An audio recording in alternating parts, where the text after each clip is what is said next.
للہ رب العالمین والصلاة والسلام علی سید المرسلین اما بعد فاعوذ باللہ من الشیطان الرجیم بسم اللہ الرحمن الرحیم الصلاة والسلام علیک یا رسول اللہ وعلی آلک واصحابک یا حبیب اللہ صلی اللہ تعالیٰ علیہ وآلہ وسلم۔ تو الحمدللہ سورہ بقرہ ہماری کمپلیٹ ہو گئی تھی۔ آج ہم کیونکہ یہ تھوڑا ہم نے جو کربلا کا واقعہ پڑھنا ہے تھوڑی ڈیٹیلڈ ہے، میں بھی ہم نیکسٹ سورت شروع نہ کر سکیں۔ اگر ٹائم ہوا تو سورہ آل عمران کا انٹروڈکشن پڑھ لیں گے، ادروائز ہم صرف اسی کو ہی کمپلیٹ کریں گے۔ تو یہ جو ہے تنظیم کی ایپ ہے جس میں ڈاکٹر اسرار کی زیادہ تر بکس اور نوٹس ہیں۔ اسی میں یہ کربلا کا جو ہے ثانیہ کربلا کی بکلیٹ ہے ڈیجیٹل، تو اس سے ہم کربلا کی کہانی پڑھیں گے۔ کربلا کی کہانی حضرت ابو جعفر محمد باقر کی زبانی۔ روایت کے راوی عمار دہنی نے کہا کہ میں نے محمد بن علی بن الحسین رضی اللہ تعالیٰ عنہ سے عرض کیا کہ آپ مجھ سے واقعہ قتل حسین ایسے انداز سے بیان فرمائیں کہ گویا میں خود وہاں موجود تھا اور یہ سامنے ہو رہا ہے۔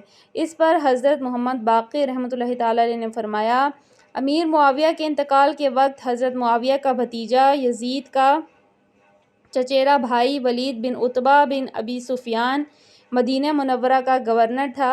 ولید نے حسب دستور حضرت حسین کو پیغام بھیجا تاکہ ان سے نئے امیر یزید کے لیے بیعت لیں۔ حضرت حسین رضی اللہ تعالیٰ عنہ نے جواب میں فرمایا کہ سر دست آپ سوچنے کی مہلت دیں، اس بارے میں نرمی اختیار کریں۔ ولید نے ان کو مہلت دے دی۔ حضرت حسین مہلت پا کر مکہ معظمہ تشریف لے گئے۔ دریں اثنا جب کوفے والوں کو اس کا پتہ چلا تو حضرت تو مکہ شریف پہنچ گئے ہیں، تو انہوں نے اپنے قاصد حضرت امام حسین کی خدمت میں روانہ کیا اور ان سے درخواست کی کہ آپ کوفے تشریف لے آئیں، ہم اب آپ ہی کے ہو گئے ہیں، ہم لوگ یزید کی بیعت سے منحرف ہیں، ہم نے گورنر کوفہ کے پیچھے جمعہ پڑھنا بھی چھوڑ دیا ہے۔ اس وقت نعمان بن بشیر انصاری یزید کی طرف سے کوفہ کے گورنر تھے۔ جب اہل کوفہ کی طرف سے اس قسم کی درخواستیں آئیں تو حضرت حسین رضی اللہ تعالیٰ عنہ نے اپنے چچیرے بھائی حضرت مسلم بن عقیل کو کوفے بھیجنے کا پروگرام بنایا تاکہ وہ وہاں جا کر صورتحال کا اچھی طرح جائزہ لیں۔ اگر اہل کوفہ کے بیانات صحیح ہوئے تو خود بھی کوفہ پہنچ جائیں گے۔ اچھا، اس سے پچھلی جو ہسٹری ہے وہ ہمیں معلوم ہونی چاہیے۔ حضرت عمر کا دور، پھر ایک خارجی کے ہاتھوں آپ کا جو ہے نا آپ کو پہ حملہ ہونا، پھر جو ہے اس کے بعد حضرت عثمان کا دور آنا، ان پہ بھی جو ہے حملہ ہونا، حضرت علی کا جو ہے دور آنا، ان پہ بھی جو ہے حملہ ہونا۔ تو یہ تمام واقعات پیچھے ہسٹری میں چل رہے تھے، اور پھر اس کے بعد جو ہے امیر معاویہ جو ہیں یہ وہاں کے جو ہے گورنر بننے تھے کوفہ کے، اور پھر لیکن ان کا جو بیٹا تھا یزید وہ جو ہے بدنہاد تھا، وہ جو ہے دین پہ شریعت پہ عمل نہیں تھا اس کا۔ تو ابھی دیکھیے کہ اس بکلیٹ کا ہم پیج نمبر 41 پڑھ رہے ہیں۔ اگر آپ نے مزید ڈیٹیل پڑھنی ہے تو اس ایپ سے آپ پیچھے والے بیانات پہ جائیں تو پیچھے ہسٹری ہے کمپلیٹ کہ کیسے یہ شروع ہوا اور کیسے جو ہے یہ حالات یہاں تک پہنچے، اور یزید کیوں نااہل تھا، وجہ کیا کیا تھیں، تو وہ ساری چیزیں مینشن ہیں، اور آپ جو ہے ان کا کلپ بھی اس حوالے سے سن سکتے ہیں۔ ڈاکٹر اسرار کا تقریباً 1 گھنٹے 20 منٹ کا بیان ہے، وہ بھی آپ سن سکتے ہیں۔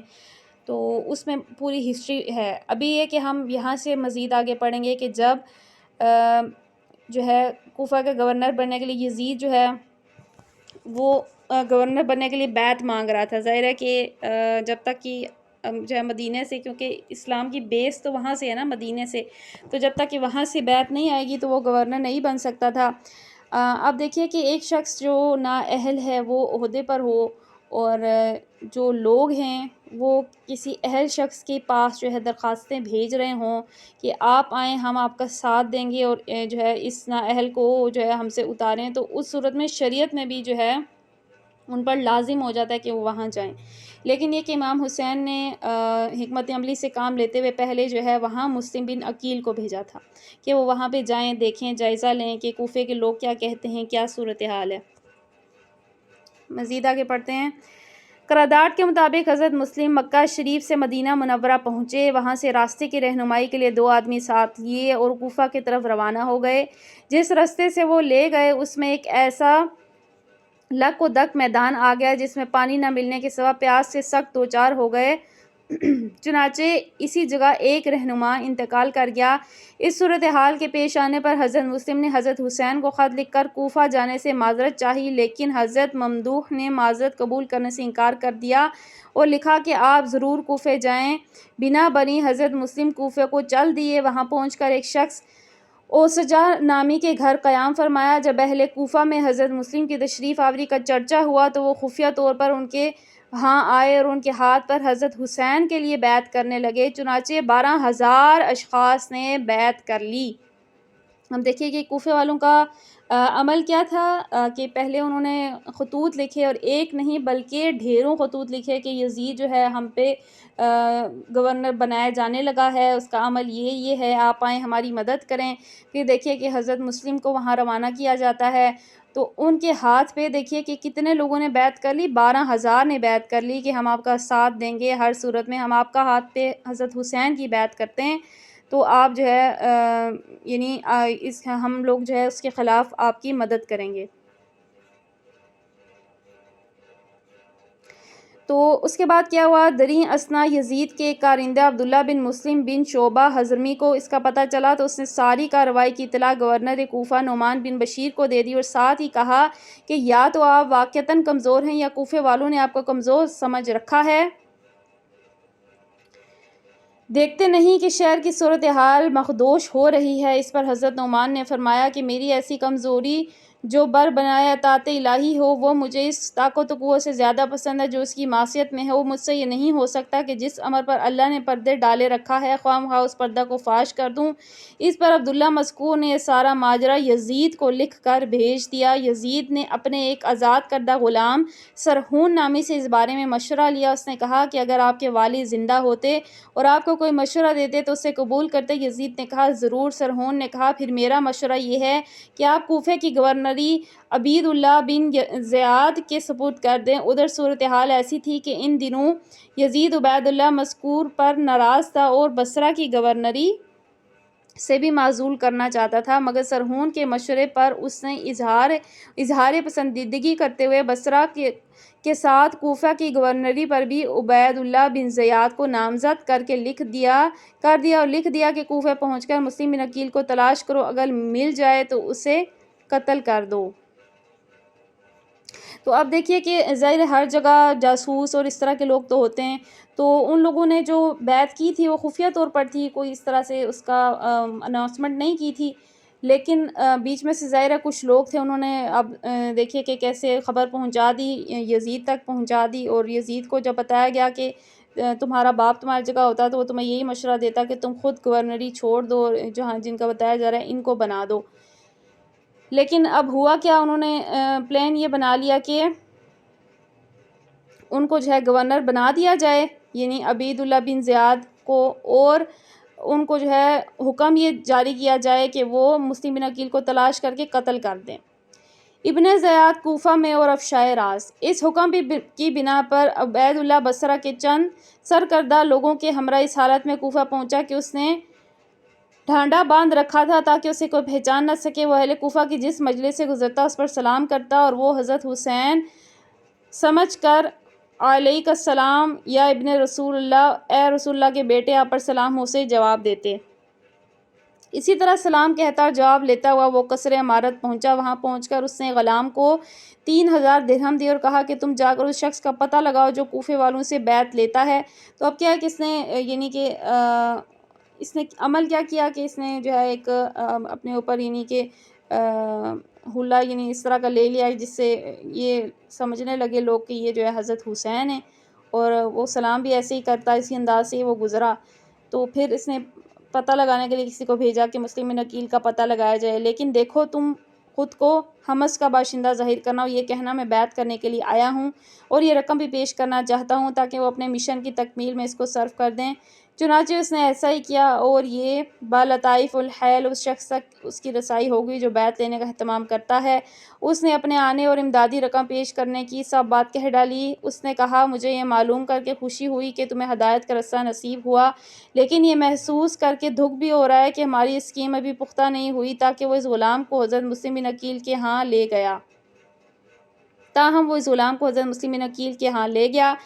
حضرت مسلم نے اس سے بیعت بھی لے لی اور رقم بھی اس سے قبول کر لی۔ اب وہ یہاں سے نکلا اور عبید اللہ بن زیاد، تو یہ عبید اللہ بن زیاد وہی ہیں جن کو ابن زیاد کہا جاتا ہے، اس کے پاس سیدھا پہنچا اور سب کچھ اس کو بتلا دیا۔ ادھر عبید اللہ کو کوفہ میں آمد کے بعد حضرت مسلم اوسجا کا گھر چھوڑ کر ہانی بن عروہ ماردی کے مکان پر فروکش تھے اور حضرت حسین کی خدمت میں لکھ بھیجا کہ لوگوں نے 12,000 کی تعداد میں ہماری بیعت کر لی ہے، آپ کوفہ تشریف لے آئیں۔ تو اب جب یہ تمام معاملات ہوئے، حضرت مسلم وہاں پہنچ کے کافی سیٹسفائیڈ ہوئے، کافی جو ہے ان کو تسلی ہوئی کہ کوفے کے لوگ جو ہے ساتھ ہیں، اس جو ہے موقع پر وہ مدد بھی کریں گے۔ پھر انہوں نے جو ہے حضرت حسین نے ان کو اسی تحقیق کے لیے بھیجا تھا، تو انہوں نے تسلی لینے کے بعد، سب سے بیعت لینے کے بعد، انہوں نے خط لکھ دیا حضرت امام حسین کو کہ 12,000 کی تعداد نے بیعت کر لی ہے، تو آپ جو ہے لہٰذا یہاں آ جائیں، ان لوگوں کی مدد کریں۔ اور یہاں یہ ہوا کہ جب عبید اللہ کو پتہ چل گیا کہ حضرت مسلم ہانی کے مقام پر ہیں، تو اس نے کوفہ کے سرکردہ لوگوں سے کہا کہ کیا بات ہے، ہانی میرے پاس نہیں آئے۔ اس پر حاضرین کے ایک شخص محمد بن اشب چند ہمراریوں کے ہاں ہانی کے ہاں گئے تو وہ اپنے دروازے پر موجود تھے۔ ابن اشب نے کہا کہ گورنر صاحب آپ کو یاد فرماتے ہیں اور آپ کے اب تک نہ حاضر ہونے کو بہت محسوس کرتے ہیں، لہٰذا آپ کو چلنا چاہیے۔ چنانچہ ان کے زور دینے پر ہانی ان کے ساتھ ہو لیے اور وہ عبید اللہ کے پاس پہنچے۔ اتفاق سے اسی وقت قاضی شریح بھی ابن زیاد کے پاس موجود تھا۔ اس سے مخاطب ہو کر اس نے کہا، دیکھو اس ہانی کی چال کھوٹ کی مظہر ہے۔ پھر اتنے میں وہ ان کے پاس آ گیا اور کہا، ہانی مسلم بن عقیل کہاں ہے؟ اس نے کہا، مجھے علم نہیں۔ اس پر عبید اللہ نے 3,000 درہم دینے والے غلام کو اس کے سامنے کر دیا۔ ہانی بالکل لاجواب ہو گئے، البتہ اتنا کہا کہ میں نے انہیں اپنے گھر نہیں بلایا بلکہ وہ خود میرے گھر آ کر ٹھہرے۔ ابن زیاد نے کہا، اچھا ان کو حاضر کر دو۔ اس پر اس نے پس و پیش کیا تو ابن زیاد نے ان کو اپنے قریب بلوا کر اس زور سے چھڑی ماری جس سے ان کی بھویں پھٹ گئی۔ اس پر ہانی نے اس کے ایک محافظ سپاہی سے تلوار چھین کر عبید اللہ پر وار کرنا چاہا لیکن وہ کامیاب نہ ہو سکا۔ اس پر ابن زیاد نے یہ کہہ کر کہ اب تمہارا خون حلال ہے، قصر عمارت کے ایک حصے میں اس کو قید کر دیا۔ تو ہانی وہ تھے جن کے گھر میں اسٹے کیا تھا، کس نے؟ مسلم بن عقیل نے۔ تو کیا ہوا کہ پہلے تو ان کو ابن زیاد نے بلایا اور پہلے تو پیسے کے ذریعے خریدنے کی کوشش کی، جیسے کہ انہیں بڑا درہم دیے، اور پھر اس کے بعد کیا کیا کہ حملہ بھی کیا، فزیکلی بھی، یعنی زود و کوب کیا، اور پھر ان کو قید میں ڈال دیا۔ اس واقعے کی اطلاع ہانی کے قبیلہ مزہج کو ہوئی تو اس نے قصر عمارت پر یرغال بول دی۔ عبید اللہ نے شور سنا اور پوچھا، یعنی اب کیا ہوا، لوگوں کو پتہ چلا، لوگوں جو ہے ابن زیاد کے محل پہ یا جو بھی گورنروں کا وہاں اس ٹائم سسٹم تھا، وہاں پہ لوگوں نے حملہ کیا، ان کے انہی قبیلے نے۔ اس نے قاضی شریح کے ذریعے ان کو کہلایا کہ ہانی کو مسلم بن عقیل کا پتہ کرنے اور بعض باتوں کی تحقیق کے لیے روک لیا گیا ہے، خطرے کی کوئی بات نہیں۔ تو لوگوں نے کیا کیا، چالاکی سے کام لیا۔ جو وہاں محل میں ابن زیاد کے جو بھی کارندے تھے، انہوں نے کیا کہا کہ ہم نے اس کو یہاں روکا ہوا ہے، ہم نے اسے کوئی مارا نہیں ہے، نہ ہی ہم نے اسے قید کیا ہے، ہم نے بس کچھ تحقیق کرنے کے لیے ان کو روکا ہوا ہے۔ لیکن ساتھ ہی قاضی شریح پر ایک غلام کو لگا دیا یہ معلوم کرنے کے لیے کہ وہ لوگوں سے کیا کہتے ہیں۔ قاضی شریح لوگوں کی طرف جاتے ہوئے ہانی کے پاس سے گزرے تو اس نے قاضی صاحب سے کہا کہ میرے بارے میں اللہ سے ڈرنا، ابن زیاد میرے قتل کے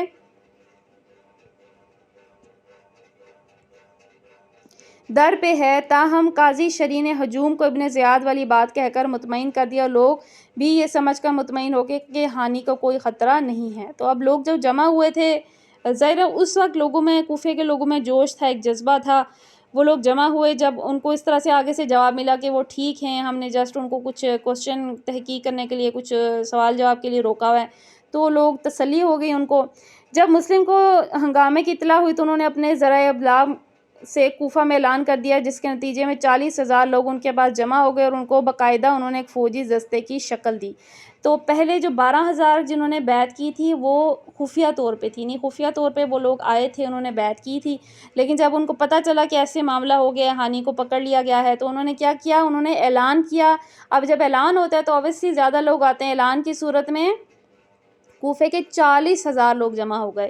ان کو باقاعدہ انہوں نے ایک فوجی دستے کی شکل دی جس کا مقدمہ الجیش میمنہ اور میسرہ وغیرہ سبھی کچھ تھا۔ خود حضرت مسلم بن عقیل اس کے قلب میں ہو گئے۔ اس طرح 40,000 کا یہ لشکر جرار قصر عمارت کی طرف روانہ ہو گیا۔ عبید اللہ کو اس کی اطلاع ہوئی تو اس نے اہلیان کوفہ کو اپنے قصر میں بلایا۔ تو اب کیا ہے کہ جب انہوں نے ظاہراً کھلم کھلا لوگوں کو بلایا بیعت کے لیے تو اوبیسلی ابن زیاد کو خبر ہو گئی. عبید اللہ ابن زیاد کا ہی نام ہے, ٹھیک ہے, تو یہ تو کلیئر ہو گیا ہوگا آپ کو. تو اس کو جب پتہ چلا تو اس نے جو ہے کوفہ کے لوگوں کو بلایا, اپنے قصر میں بلایا, اہلیان کوفہ یعنی کوفہ کے لوگوں کو اپنے قصر میں بلایا. جب یہ لشکر قصر عمارت تک پہنچ گیا تو سرداران کوفہ نے پانے اپنے قبیلے کو دیواروں کے اوپر سے گفتگو کر کے سمجھانا شروع کیا. اب تو حضرت مسلم کی فوج کے آدمی کھسکنے شروع ہو گئے اور ہوتے ہوتے شام تک صرف 500 رہ گئے, حتیٰ کہ رات کے اندھیرے تک وہ بھی چل دیے. تو اب ہوا کیا کہ اب جو ہے اس کا لشکر تھا زہر ابن زیاد کا, اس نے ہر طرح سے لوگوں کو منتشر کیا, کسی کو لالچ دے کر, کسی کو جو ہے ڈرا دھمکا کر انہوں نے لوگوں کو بلایا, اور لوگ جو ہے آہستہ آہستہ سے اپنی جان و مال کی امان پانے کے لیے وہاں سے نکلتے گئے. نکلتے حتیٰ کہ شام تک 500 شخص رہ گئے صرف, اور حتیٰ کہ رات کے اندھیرے تک وہ بھی چل دیے. جب حضرت مسلم نے دیکھا کہ وہ تنہا رہ گئے ہیں تو وہ بھی وہاں سے چل پڑے. رستے میں ایک مکان کے دروازے پر پہنچے تو ایک خاتون اندر سے آپ کی طرف نکلی. آپ نے اس کو پانی پلانے کے لیے کہا تو اس نے پانی تو پلا دیا لیکن اندر واپس چلی گئی. تھوڑی دیر بعد پھر باہر آئی تو آپ کو دروازے پر دیکھ کر کہا, اے اللہ کے بندے, آپ کا اس طرح بیٹھنا مشکوک ہے, یہاں سے چلے جائیں. آپ نے کہا, میں مسلم بن عقیل ہوں, کیا تم مجھے پناہ دو گی؟ اس نے کہا, ہاں آ جائیے. آپ اندر چلے گئے, لیکن کرنا خدا کا یہ ہوا کہ اس عورت کے لڑکے نے محمد بن اشد مذکور کو اطلاع دے دی, جس نے فوراً عبید اللہ تک خبر پہنچائی. اب آپ بالکل جب اکیلے بے سہارا ہو گئے, نکلے راستے میں کسی گھر کے قریب ایک عورت نے پانی دیا, آپ نے اس سے پناہ مانگی. اس عورت کا جو بیٹا تھا وہ یزیدی لشکر کے ساتھ ہی ملا ہوا تھا, اس نے ابن زیاد تک خبر پہنچا دی کہ ہمارے گھر میں ہیں وہ. تو اس نے اس کے ہمراہ پولیس کو روانہ کیا اور ان کو حضرت مسلم کی گرفتاری کا حکم دیا. پولیس نے جا کر مکان کا محاصرہ کر لیا, جبکہ حضرت مسلم کو خبر تک نہ ہو سکی. اب خود کہ انہوں نے محصور پایا تو تلوار سونت کر نکل آئے اور پولیس کے مقابلے کی ٹھان لی, لیکن ابن اشد نے ان کو روک دیا. کہا, میں ذمہ دار ہوں, اب محفوظ رہیں گے. پس وہ حضرت مسلم کو ابن زیاد کے پاس پکڑ کر لے گئے. تو اب کیا ہے, پولیس نے بھی چالاکی کی, سب سے پہلے مکان کا محاصرہ کیا اور کہا کہ آپ مقابلہ نہ کریں ہم سے, آپ جو ہے امان ہے, آپ کو کسی قسم کا کوئی خطرہ نہیں ہے, آپ ہمارے ساتھ آ جائیں. اور پکڑ کے ان کو ابن زیاد کے پاس لے گئے. ابن زیاد کے حکم سے انہیں قصر عمارت کی چھت پر لے جا کر قتل کر دیا. اِنَّ لِلَّهِ وَإِنَّا إِلَيْهِ راجعون. اور ان کی لاش بازار میں لوگوں کے سامنے پھینک دی گئی. نیز اس کے حکم سے ہانی کو کوڑے کرکٹ کی جگہ تک گھسیٹتے ہوئے لے جا کر سولی دے دی. ادھر تو کوفے میں یہ ہو گیا اور حضرت حسین کی کوفہ روانگی. اب یہ ہے کہ انہوں نے کوفے والوں کے وعدہ اور اس کی بنیاد پر حضرت حسین کو تو خط لکھ دیا تھا. انہوں نے کیا کیا کہ ایک تو سب سے بڑا گناہ عظیم کیا کہ ان کو قتل کر دیا, مسلم بن عقیل کو, اور پھر جو ہے لوگوں کو ڈرانے دھمکانے کے لیے جو لاش تھی اس کو بازار میں پھینک دیا, اور ہانی جنہوں نے ان کو شروع میں اپنے گھر میں پناہ دی تھی ان کو بھی لوگوں کے سامنے لے جا کے قتل کیا. ادھر حضرت مسلم چونکہ خط لکھ چکے تھے کہ 12,000 اہل کوفہ نے بیعت کر لی ہے, حضرت حسین جلد از جلد تشریف لے آئیں, اس لیے حضرت حسین مکہ شریف سے کوفے کی طرف روانہ ہو گئے. تانکاب قادسیہ سے 3 میل کے فاصلے پر تھے کہ حر بن یزید تمیمی حضرت حسین کے قافلے کو ملا. اس نے کہا, کہاں تشریف لے جا رہے ہو؟ آپ نے فرمایا, کوفہ. اس نے کہا, وہاں تو کسی خیر کی توقع نہیں, آپ کو یہاں سے ہی واپس ہونا چاہیے. پھر کوفیوں کی بے وفائی اور حضرت مسلم کے قتل کی پوری روداد آپ کو سنائی. تو صرف جو ہے کتنا فاصلہ رہ گیا تھا, چند کلومیٹر, 3 میل کا فاصلہ تھا. تو آپ کو خبر ملی کہ جو ہے وہاں پہ جو ہے اس طرح سے بے وفائی کی ہے, کوفے والوں نے مدد نہیں کی اور حضرت مسلم کو جو ہے قتل کر دیا گیا ہے. سارا قصہ سن کر حضرت حسین نے تو واپسی کا ارادہ کر لیا, لیکن حضرت مسلم کے بھائیوں نے یہ کہہ کر واپس جانے سے انکار کر دیا کہ ہم خون مسلم کا بدلہ لیں گے یا خود مارے جائیں گے. اس پر حضرت حسین نے فرمایا, تمہارے بغیر میں جی کر کیا کروں گا. اب وہ سب کوفہ کی طرف روانہ ہوئے. جب آپ کو ابن زیاد کی فوج کا ہر اول دستہ نظر آیا تو آپ نے کربلا کا رخ کر لیا. وہاں جا کر ایسی جگہ پڑاؤ ڈالا جہاں ایک ہی طرف سے جنگ کی جا سکتی تھی, چنانچہ خیمے نصب کر لیے. اس وقت آپ کے ساتھ 45 سوار اور 100 کے قریب پیدل تھے. دریں اثنا عبید اللہ نے عمرو بن سعد کو, جو کہ کوفہ کا گورنر تھا, بلایا اور اس سے کہا کہ اس شخص کے معاملے میں میری مدد کریں. اس نے کہا, مجھے تو معاف ہی رکھیے. ابن زیاد نہ مانا. اس پر عمرو بن سعد نے کہا, پھر ایک شب سوچنے کی مہلت تو دیجیے۔ اس نے کہا ٹھیک ہے سوچ، اور ابن سعد نے رات بھر سوچنے کے بعد آمادگی کی اطلاع دی۔ تو پھر کیا تھا، جب پتہ چلا ابن زیاد کو تو اس نے کہا کہ میری مدد کریں کہ میں ان سے مقابلہ کروں۔ تو انہوں نے ایک شب سوچنے کے لیے کہا۔ اب عمرو بن سعد حضرت حسین کی خدمت میں حاضر ہوا۔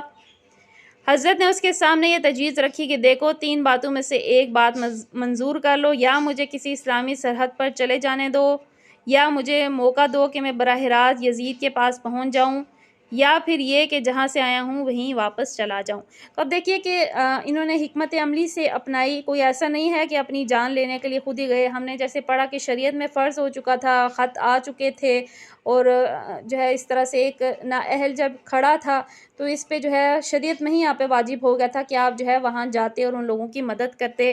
پھر جب حضرت مسلم کو بھیجنے کے بعد تسلی ہوئی، آپ چلے، لیکن اب جب وہ لشکر سامنے آ گیا تو اب جو ہے کوفہ جانے کی بجائے کربلا، جو وہیں سے قریب ایک علاقہ تھا، وہاں پہ آپ آئے، اور کیونکہ آگے فوج تھی آپ آگے مزید جا بھی نہیں سکتے تھے، تو آپ نے پھر یہ 3 تجویزیں دی کہ ان میں سے کسی ایک پہ عمل کرنے دیا جائے، یعنی یا یہ کہ مجھے کسی اسلامی سرحد پہ جانے دیا جائے، یا یہ کہ مجھے یزید کے پاس جانے دیا جائے تاکہ جس مقصد کے لیے میں آیا ہوں اس حوالے سے بات چیت ہو جائے، یا یہ کہ میں جہاں سے آیا ہوں مجھے واپس جانے دیا جائے۔ ابن سعد نے یہ تجویز خود منظور کر کے ابن زیاد کو بھیج دی۔ اس نے لکھا ہمیں یہ منظور نہیں ہے، بس ایک ہی بات ہے کہ حسین کی جیت کے لیے میری بیعت کر لیں۔ تو obviously ان کو اپنی دنیاوی لالچ تھا، انہوں نے آپ کو واپس بھی نہ جانے دیا اور کہا کہ آپ جو ہے اب تو ہمارے محاصرے میں آ چکے ہیں، تو اب آپ کے پاس اس کے علاوہ کوئی راستہ نہیں ہے کہ آپ یزید کی بیعت کر لیں۔ ابن سعد نے یہی بات حضرت حسین تک پہنچا دی۔ انہوں نے کہا ایسا نہیں ہو سکتا۔ اس پر آپس میں لڑائی چھڑ گئی اور حضرت کے سب ساتھی مظلومانہ شہید ہو گئے، جن میں 10 سے کچھ اوپر نوجوان ان کے گھر کے تھے۔ اسی اثنا میں ایک تیر آیا جو حضرت کے ایک چھوٹے بچے کو لگا جو گود میں تھا۔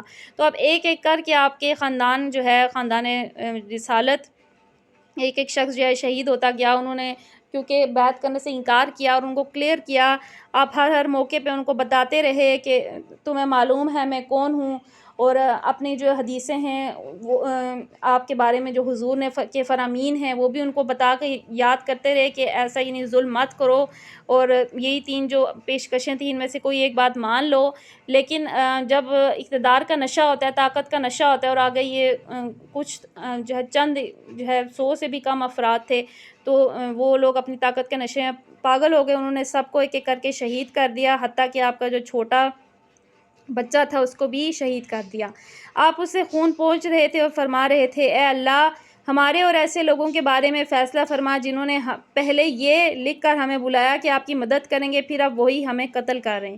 تو obviously کوفے کے لوگوں کی بے وفائی تھی، جو کہ یزید کی لشکر میں تو شامل ہو گئے لیکن آپ کی مدد کے لیے نہ آئے۔ اس کے بعد خود تلوار ہاتھ میں لی اور مردانہ وار مقابلہ کیا اور لڑتے لڑتے شہید ہو گئے۔ لیکن دیکھیے حق سے پیچھے نہ ہٹے، صرف ایک بات وہ مانگتا تھا کہ بیعت کر لیں آپ اور آپ سب محفوظ ہیں، بلکہ الٹا آپ کو نوازا جائے گا۔ لیکن آپ جو ہے حق کے لیے کھڑے رہے، حق کے لیے آپ ڈٹے رہے۔ اور یہ شخص جس کے ہاتھ میں حضرت حسین شہید ہوئے قبیلہ مزہج کا آدمی تھا، اگرچہ اس کے بارے میں دوسرے اقوال بھی تاریخوں میں مذکور ہیں۔ مزہج ہانی کا وہی قبیلہ تھا جس نے قصر عمارت پر چڑھائی کر دی تھی۔ یہ شخص حضرت کا سر تن سے جدا کر کے ابن زیاد کے پاس لے گیا۔ اس نے ایک شخص کو آپ کا سر مبارک دے کر یزید کے پاس بھیج دیا، جہاں جا کر یزید کے سامنے رکھ دیا گیا۔ ادھر ابن سعد بھی حضرت کے گھر دار کو لے کر ابن زیاد کے پاس پہنچ گیا۔ ان کا صرف ایک لڑکا بچہ رہ گیا اور وہ بچہ علی بن الحسین زین العابدین تھے، جو روایت کے راوی ابو جعفر الباقر کے والد تھے۔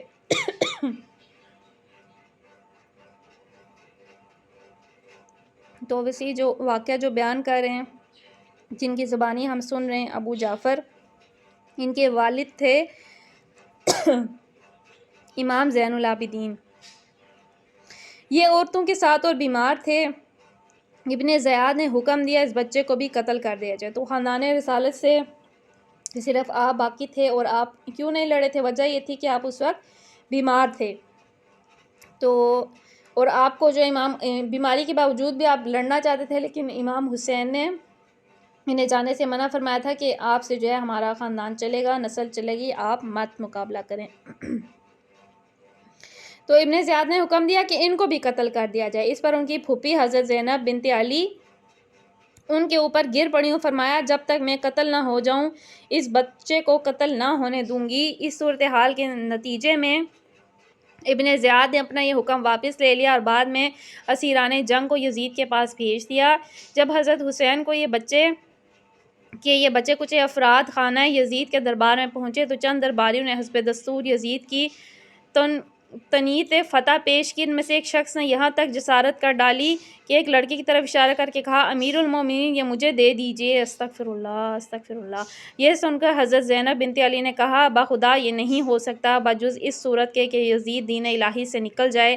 پھر اس شخص نے دوبارہ کہا تو یزید نے اسے ڈانٹ دیا۔ اس کے بعد یزید نے ان سب کو محل سرا میں بھیج دیا، پھر ان کو تیار کرا کر مدینہ روانہ کرا دیا۔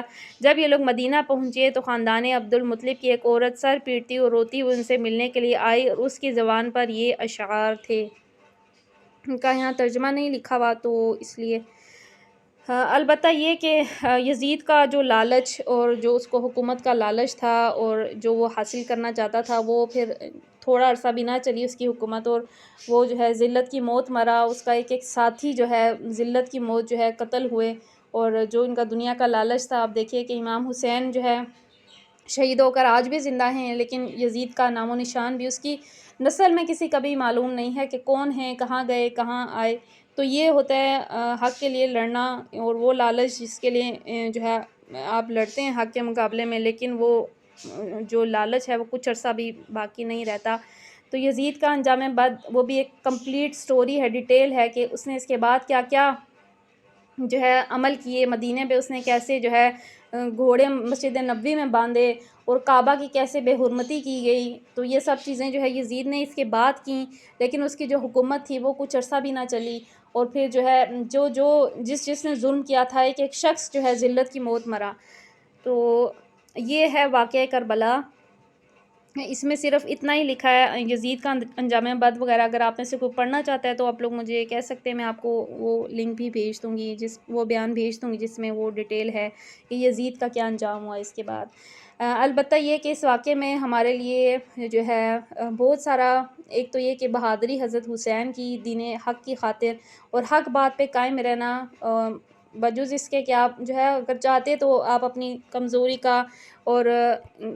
کو بنیاد بنا کر آپ ہٹ سکتے تھے حق بات سے، لیکن آپ پیچھے نہیں ہٹے، اور آپ نے جو ہے یزید ظالم کی جو ہے بیعت کرنا قبول نہیں کی کہ ظاہر ہے اس سے دین کو نقصان ہوتا۔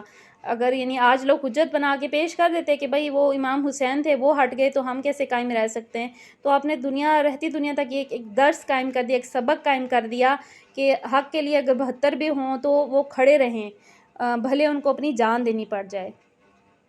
تو اللہ پاک سے دعا کرتے ہیں، آج وہ عظیم دن ہے، عظیم آپ کی شہادت کا۔ اس دن کی اور بھی بہت ساری فضیلتیں ہیں۔ یہ دن جو ہے اس سے پہلے بھی بہت ساری فضیلتوں کا جو ہے مجموعہ رہ چکا ہے۔ اس دن جو ہے حضرت موسیٰ کو جو ہے فرعون کے لشکر سے رہائی حاصل ہوئی تھی، حضرت آدم کی توبہ قبول ہوئی تھی، اس دن حضرت ابراہیم کے لیے آگ ٹھنڈی ہوئی تھی، حضرت نوح کی جو کشتی تھی وہ کوہ جودی پر ٹھہری تھی۔ کافی سارے واقعات ہیں۔ اسی دن جو ہے حضرت یوسف کو جو ہے کنویں سے جو ہے رہائی ملی تھی، حضرت یونس مچھلی کے پیٹ سے نکالے گئے تھے۔ تو کافی فضیلت ہے آج کے دن کی، تو دعائیں کرنی چاہیے زیادہ سے زیادہ۔ روزے رکھنے کی فضیلت تو ہم نے کل ہی سن لی تھی۔ تو اللہ پاک سے دعا کرتے ہیں ہمیں جو ہے اس دن کی برکتیں عطا فرمائے، ہم سے راضی ہو جائے، جو امام حسین کی قربانی میں جو درس ہے ہمیں اسے صحیح معنوں میں پانے کی توفیق عطا فرمائے۔ آمین بجاہ النبی الامین صلی اللہ تعالیٰ علیہ وآلہ وسلم۔ الصلاۃ والسلام علیک یا رسول اللہ، الصلاۃ والسلام علیک یا حبیب اللہ، سبحانک اللہم وبحمدک لا الہ الا انت استغفرک واتوب الیک، وصلی اللہ تعالیٰ علی محمد صلی اللہ تعالیٰ علیہ وآلہ وسلم۔ السلام علیکم ورحمۃ اللہ وبرکاتہ۔